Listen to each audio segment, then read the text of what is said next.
I lost money on a deal for 4 straight years. Every single year for 4 years, I lost money, and I never added up exactly how much because I was too embarrassed to know. Here's what happened.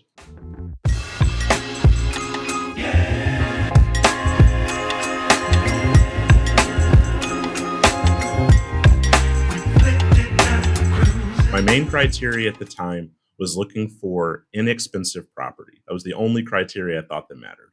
I found myself in an area called Hagerstown, about an hour and a half north of Washington, D.C. That's where I was living at the time. Now, DC was a really expensive market. We're talking $700,000 houses. But in those days, I was able to buy in Hagerstown for roughly $33,000 a unit. So my money felt like it went farther up there. So this first deal that I bought up there was a 3 unit property and was listed for 96,000 and it was rented for $1,300. So we're talking over the 1% rule, certainly cheap. It seemed like it should be fine. It was fully occupied. Everything seemed like it was basically couldn't lose with a situation like this. So my first mistake was that I didn't factor in any expenses into my numbers.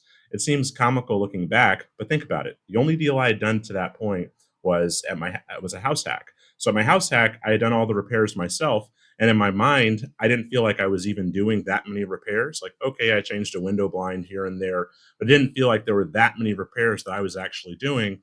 So I figured, how could I have, or how many repairs could there even be? How bad could it be? So that turned out to be a big mistake. The second mistake was even worse.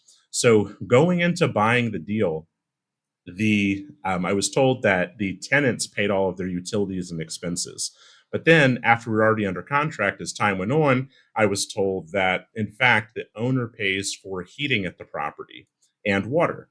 Now, in my mind, I figured, well, how bad could that be? Because my main context for heating and water bills was my own heating and water bill from when I'd had an apartment before, or even when I lived in my own house at the house hack, relatively low heating bills. We're talking a couple $100 a month, nothing extremely serious. But it turns out that heating bills can be really, really, really expensive in this type of situation. And we're talking about an 1890s built solid brick triplex in Maryland, but near the Pennsylvania border. In the wintertime, some of these bills can be over $1,000 a month for the building, and these water bills could be several $100s a month as well. So remember, I bought the property for 96,000, and the rent was around 1,300. The mortgage, the PITI, was around $700. So going into this deal, I'm thinking I have a $600 cash flow per month. But in fact, through the roughly 6 months of winter, we're losing $6,000 just there on these heating bills, another $3,000 or $4,000 for the water bills across the course of the year. So we actually have minus $10,000 just in these utilities. And I'm only thinking that my cash flow is $7,200 for the year. So I'm actually negative $3,000 for the year before the deal even starts, before we have any actual vacancy or expenses or anything like that at the property. And to make matters even worse, a few weeks out from closing, I was told that rather than having 3 occupied units, what I actually had was 1 occupied unit and 2 vacant units. Now, in my mind, this is not acceptable. I wanted cash flow from day one, that sweet, sweet cash flow, which is what I was focused on. I wanted the units to be occupied like we had agreed. I felt like I was standing up for myself, so I held them to be responsible to this. I said, look, I'm not closing unless these units are all occupied with cash flowing tenants the way it was supposed to be when I signed for the situation. The problem was that they were willing to put tenants in the units to have them occupied for me to close, but there were no rules about what types of screening had to be done for those tenants to be put into the property. I don't want to say anything disparaging about the tenants, but let's just say that these people were not salt of the earth. They were not the sort of tenants that you might have placed in the property yourself if you cared about actually collecting your income and getting to that cash flow. Suffice it to say, those 2 people became my first 2 evictions. I had accidentally traded vacancy for bad tenants, and it turns out that bad tenants are actually worse than vacancy. But I made this mistake because I didn't even know what I was negotiating for.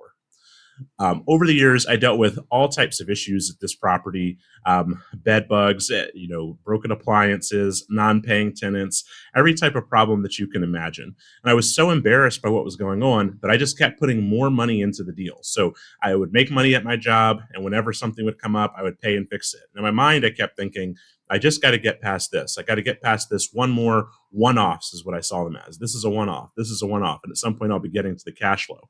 I never got to the end of the one-offs. They just kept coming more and more over time as more and more money went into the deal. So eventually when I realized I made my mistake, eventually I also realized I made another mistake with my management agreement. So the management agreement said that I would pay about 10% of the rents monthly out to the management company, which is fairly standard. But what it also said was that it would be 10% or $100 per unit, whichever one was more. Well, in my case, the rents were only $1,300 for the whole building. So it turns to $300, which is 100 per unit, is more than that. So I actually needed to pay $300 a month on a $1,300 rent, which is around 24% a month in management fees. When I realized this, I was mid-contract term and I couldn't cancel until the end of the period.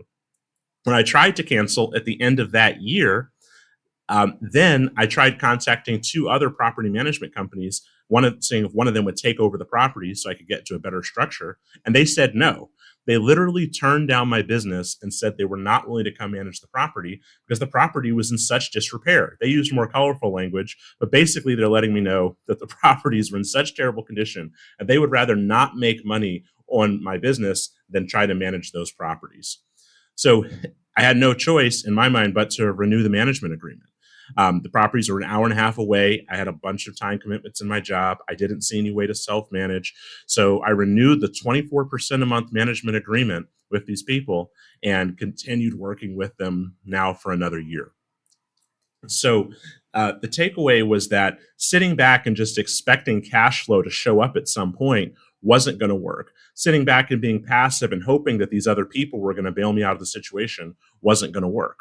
What I ultimately had to do was go up to the property myself to see what was going on. And what I found was deteriorated wood on the outside, chipping paint all around the property. The vacant units at the time looked nearly totally destroyed. One of them was being used as a storage unit for stoves. So it doesn't even seem like the management company was trying to turn the property around, turn the unit and rent out my units. I don't put it all on them. I think I trained them to act this way by putting pressure on them every time an expense came in for maintenance, and they in turn didn't maintain the property.